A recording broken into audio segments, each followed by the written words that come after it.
not even once. There is no Lincoln the Great or Patton the Great. It is that rarest of all historical titles, lusted after and fought for, yet seldom given to the kings of the earth. The title Great is reserved in history for those people who, though perhaps not great in the sense of morality, are simply larger than life, huge personalities on the stage of human history. In the bitterest of historical ironies, the only monarch in Israel's history to be called great was Herod, a consummate psychopath whose reign was a veritable bloodbath, not of glorious conquest, but of heinous murder. Herod the Great killed so many of his own family that the Emperor Augustus joked that it was better to be Herod's pig than his son. Yet Herod's greatness, such as it was, derived from architecture, not glory in battle. He was a great builder of structures, including the famed temple in Jerusalem, but he was also a horrendous destroyer of lives. Nevertheless, he is to this day called Herod the Great.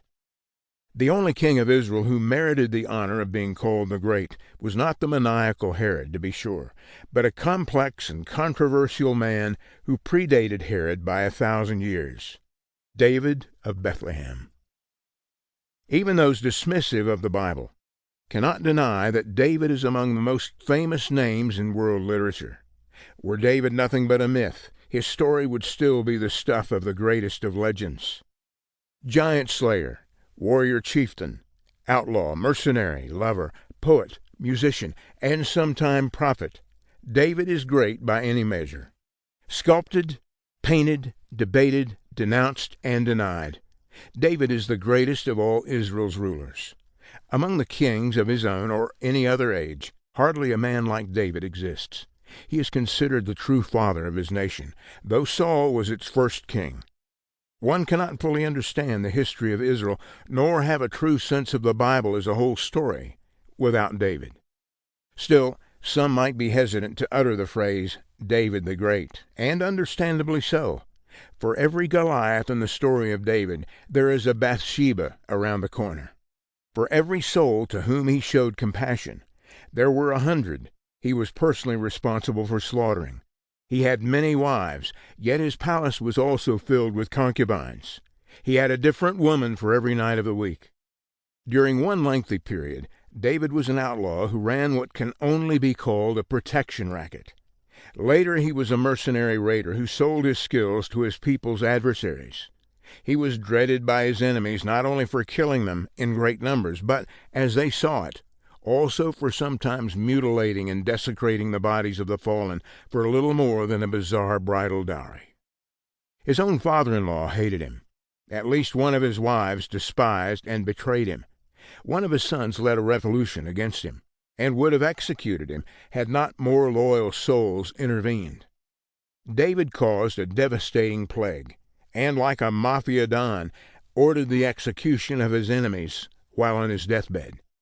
Yet he was also a spirit-sensitive poet, whose words have comforted millions worldwide in 2 major religions for 3,000 years. He was a musician whose songs could soothe a demon-haunted soul. He was a political leader, strong enough to forge a single nation out of disparate tribes that had been ripped apart for years by civil war and internecine prejudice. Not least of all, David was a man of passionate loyalty, great faith, and national vision.